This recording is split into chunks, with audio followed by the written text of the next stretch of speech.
안녕하세요. 하미교회 손호일 목사입니다.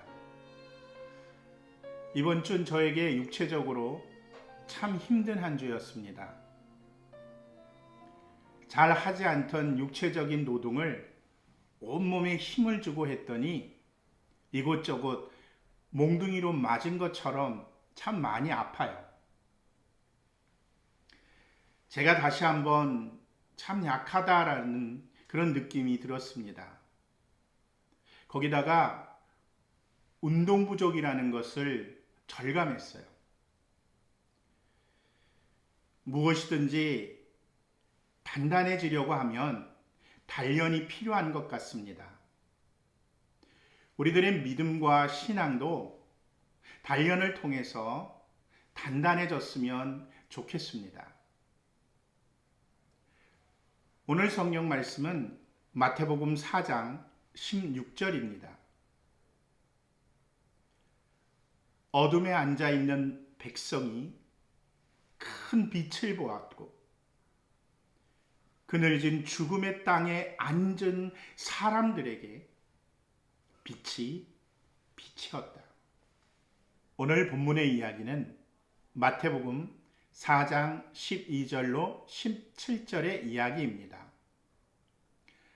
먼저 12절을 보겠습니다. 12절은 예수님의 사역의 시작을 기록하고 있어요. 예수님께서는 세례 요한이 헤롯에게 잡혔다라는 소식을 들으시고는 다시 갈릴리로 돌아가십니다. 그리고 그곳에서 사역을 시작하죠. 근데 여기서 헤롯이 세례 요한을 왜 붙잡아 갔느냐라는 거죠. 이것은 헤로디아의 일과 관련이 있습니다. 마태복음 14장 3절을 보면 우리는 그 사건을 알 수 있어요. 사실 헤로디아는 헤롯의 이복 동생이었던 빌립의 아내였습니다. 하지만 헤로디아는 이 빌립과 이혼을 하게 돼요. 그리고는 헤롯이 그 헤로디아를 자신의 부인으로 취하게 되죠. 세례 요한, 아니 하나님 눈에는 그것이 잘못된 것이었어요. 그래서 사람들을 향해서 세례 요한이 그게 잘못됐다라고 외친 거죠. 알린 겁니다. 헤롯에게 있어서 세례 요한은 눈의 가시와 같은 존재였어요. 그래서 세례 요한을 헤롯이 붙잡아 간 것입니다. 예수님께서는 이렇게 붙잡혀간 세례 요한을 곧 이어서 하나님 나라의 말씀을 선포하신 거죠. 요한의 빈자리를 바로 담담하게 메꾸었던 겁니다. 거기다가 17절을 보면 예수님이 회개라, 하나님의 나라가 가까이 왔다, 하늘나라가 가까이 왔다, 이렇게 세례 요한과 같은 메시지를 전한 겁니다. 이것을 들은 당시의 민중들은 세례 요한에게 쏠렸던 관심이 예수님께 쏠리게 된 것이고 사역을 시작하면서 예수님은 영광을 받기 시작한 거예요. 13절을 보면 예수님께서 나사렛을 떠나 가버나움으로 가셨다라는 기록이 나옵니다. 여기서 나사렛을 떠났다라는 말 가운데 이 떠났다라는 것은 쉽게 이 지역에서 저 지역으로 옮겨갈 때에 떠났다라는 것이 아니에요. 단호하게 그 지역을 끊어버리고 어떤 인연도 생각지 않고 떠나는 것을 의미합니다. 그렇다면 예수님께서 그의 사생활의 모든 시기를 보냈던 이 나사렛에 정도 없이 그 모든 것을 끊고 떠난 이유가 무엇일까요? 누가복음 4장 16절로 30절을 보면 그 이유를 알게 됩니다. 예수님께서 나사렛으로 돌아오셔서 안식일이 되어서 회당에 들어가셨어요. 그리고는 이사야 선지자의 예언을 꺼내들어서 읽기 시작했죠. 그것은 메시아에 대한 이야기였습니다. 그 예언을 다 읽고 난 후에 예수님께서는 이 예언이 이루어졌다라고 그곳에 앉아있는 사람들에게 공표한 거죠. 그 이야기를 들은 군중들이 술렁술렁 됐어요. 왜 그럴까요? 그 이야기인 즉슨 예수님이 메시아라는 그 이야기였기 때문이죠. 당시에 나사렛 사람들이 예수님을 믿고 그분 앞에 경배했다면 그들은 구원을 얻었을 것이고 예수님은 나사렛을 떠나지 않았겠죠. 하지만 그들은 화를 냈고요. 예수님을 철저하게 배척했어요. 심지어 예수님을 벼랑 끝으로 몰아 죽이려고까지 했답니다. 예수님도 사람이에요. 그렇게 자신을 배척하고 죽이려고까지 한 그 사람들에게 정이 남아 있겠습니까? 그래서 나사렛을 단호하게 끊고 떠나게 되는 겁니다.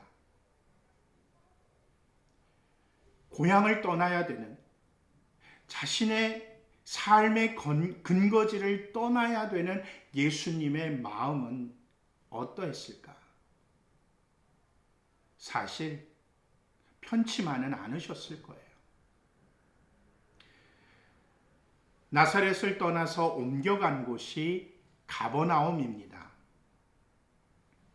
그 뒤로부터 예수님 공생애의 중심지는 가버나움이 됩니다. 가버나움은 스불론과 납달리 지역 바닷가에 있었던 디베랴와 함께 가장 번성한 북부의 도시였어요. 지금도 가버나움에 가면 당시에 큰 회당의 유적이 남아 있습니다. 정말 커요. 지금 사진으로 그 회당의 모습을 여러분들은 보실 수 있습니다. 그렇게 예수님께서는 가버나움으로 옮겨가셨는데 그럼 예수님은 어디서 사셨느냐? 당시 예수님께서는 베드로의 집에 거처를 삼으셨어요. 물론 엄밀히 이야기하면 베드로의 집이 아니죠. 베드로 장모의 집이었습니다. 지금도 그 베드로 장모의 집터가 남아있고 그 위에 교회가 세워져 있어요. 이건 역시 여러분들 지금 사진으로 볼 수가 있습니다.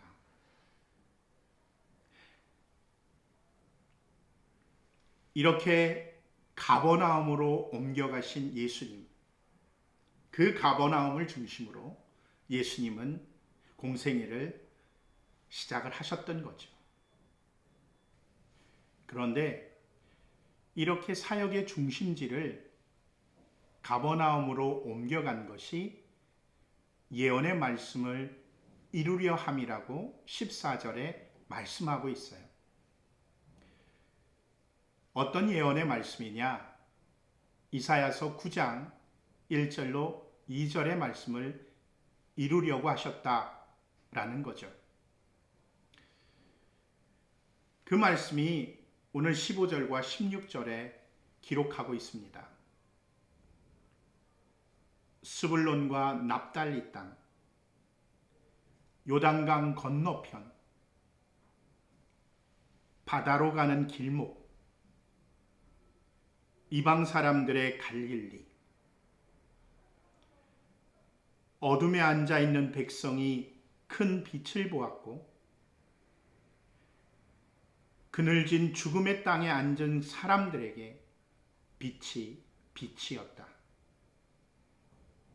이 말씀을 통해서 우리가 알 수 있는 것은 가버나움으로 옮겨간 것이 어둠에 앉아 있는 백성, 그늘진 죽음의 땅에 앉아 있는 사람들에게 빛을 비추기 위함이라고 말씀하고 있어요.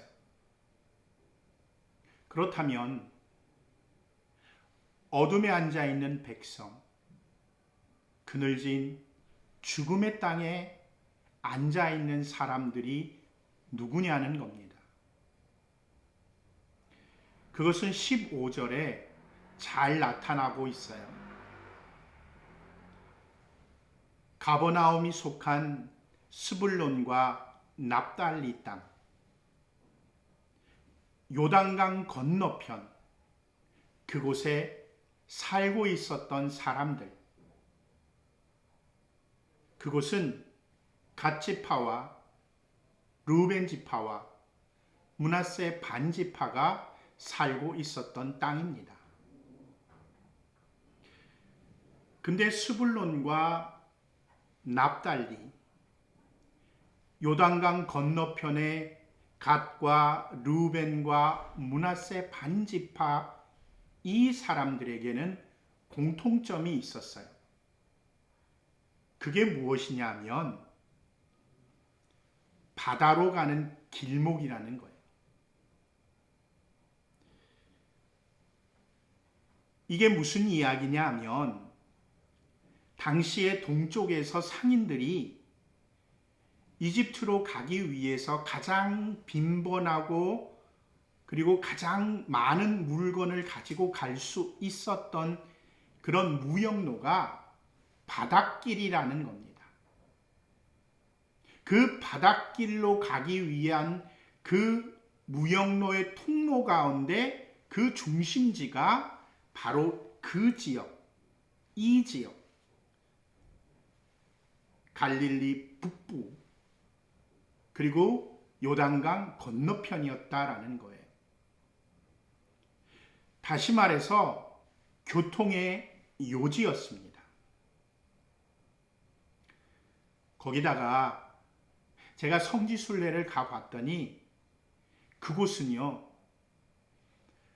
바로 요단강의 수원지가 있는 곳이고 갈릴리로 인해서 그 주변 지역은 풍요로운 그런 땅이었어요. 그래서 15절에 바다로 가는 길목 다음에 이방인의 땅 갈릴리라고 이야기한 것이 그 지역을 차지하려고 동쪽에서 적이 침범해 오고 북쪽에서 내려오고 그러다 보니까 그곳은 많은 전쟁이 치루어졌던 곳이고요. 이방인들의 침입으로 피폐한 땅이 돼버릴 수밖에 없었던 전쟁터라는 거죠. 때로는 이방인들에게 정복당하기도 하고 노예와 같은 삶을 살기도 했던 지역이기도 합니다. 여러분 생각해 보세요. 그 땅에 정착해서 살고 있었던 사람들이 얼마나 힘들고 얼마나 어려운 삶을 살았겠는지. 당시 이스라엘의 중심지는 예루살렘과 그 주변 지역이었어요. 이스라엘이 길게 생겼습니다. 지금도 예루살렘은 한가운데예요. 지리적으로도 한가운데였지만 종교적으로, 정치적으로, 경제적으로 중심지였어요. 모든 권력이 그곳에 집중되어져 있었습니다. 그와는 반대로 갈릴리 주변은 종교적, 경제적, 정치적으로 낙후된 곳이었어요. 권력과는 먼 곳이죠. 사실 순수 혈통과 순수 신앙을 강조했던 당시의 유대의 집권자들, 권력자들, 그런 사람들에겐 이 북쪽 갈릴리의 사람이 조롱거리밖에 되지 않았던 겁니다. 근데 이스라엘의 중심에 살았던 이 사람들이 편하게 살 수 있었던 이유가 뭔가요? 동쪽과 북쪽에서 내려오는 적들을 그 갈릴리의 사람들이 온 몸으로 사수해 주었기 때문에 그나마 이 중심에 살았던 사람들이 편안하게 살 수 있었던 겁니다. 북쪽에 있었던 사람, 조롱받았던 사람이 모든 고난과 아픔을 겪었기 때문에 중심에 살고 있었던 이 권력가들이 그래도 좀 더 평안함을 누릴 수 있었던 거죠. 이런 조롱의 땅, 이런 고난의 땅, 이런 힘듦의 땅에 예수님께서는 사역을 시작하셨고 중심지를 삼으셨던 겁니다. 보통 전통주의자들이 하나님은 절대 그곳에 가시지 않을 거야 라고 생각하는 그 땅, 거기에 뭐 기대할 것이 있어? 기대할 것이 없어? 라고 생각했던 그 땅, 복음을 전혀 기대할 수도 없고 받지 못한 인류 가운데 가장 거대한 군중들이 있는 그 땅, 그 땅에 예수님이 빛이 되고 구원이 되기 위해서 사역을 시작하신 거죠. 예수님 멋지지 않나요?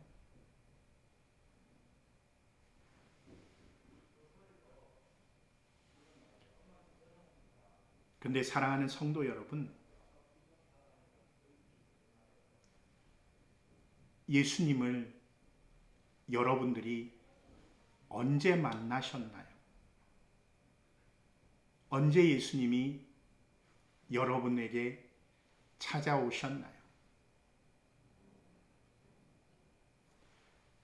사실 저는 마음이 갈릴리였을 때 예수님이 오셨어요. 예수님을 친하게 만났어요.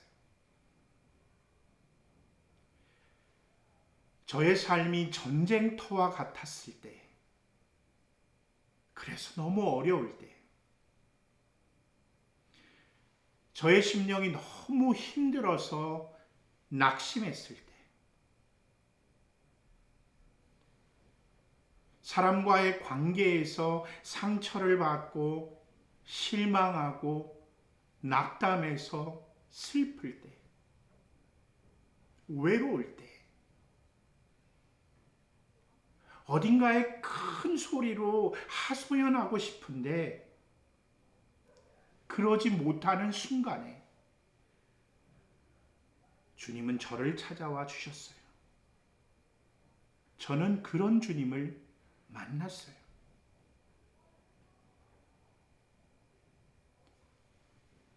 절망 절망적인 그 순간에, 너무 어두운 그 순간에 생명과 같은 빛으로 저를 찾아와 주셨고 제 마음속에서 하나님의 사역을 시작하셨죠. 생명이 되어 주셨죠. 아마 여러분들도 행복하거나 즐거운 순간보다는 이렇게 피폐한 갈릴리가 되었을 때, 갈릴리였을 때 예수님이 여러분들을 찾아갔을 것이고 여러분들은 그곳에서 예수님을 만났을 것이고 예수님이 여러분들 마음속에서 일을 행하기 시작하셨을 겁니다. 예수님은 지금도 찾아가기를 원하시고 만나기를 원하십니다. 갈릴리 같은 곳, 그래서 슬픈 곳, 외로운 곳, 실망과 낙담이 있는 곳, 절망으로 인해서 죽음을 선택하려는 바로 그 순간, 그런 현장, 그곳은 절대 복음을 받아들이지 않아요라고 생각하는 그 현장, 모든 사람이 외면하는 곳, 하나님도 저곳은 포기했어라고 이야기하는 그곳, 그곳으로 예수님은 오늘도 찾아가시고 그곳에서 사역을 시작하십니다. 우리가 갈릴리였을 때 예수님이 우리들 가운데서 사역을 시작하였듯이, 그래서 우리들이 예수님의 제자가 되었듯이, 예수님의 생명을 받았듯이 예수님과 같이 오늘도 그와 같은 현장으로 내려가는 저와 여러분들이 되어졌으면 정말 좋겠습니다. 그런 곳을 포기하지 않는 저와 여러분들이 되길 주의 이름으로 간절히 바라고 축원합니다. 이 시간 우리 함께 하나님, 오늘 우리가 찾아가야 할 곳은 어디인가요? 복음을 전해야 할 사람은 누구인가요? 주님, 가르쳐 주세요라고 기도하는 시간을 갖도록 하겠습니다.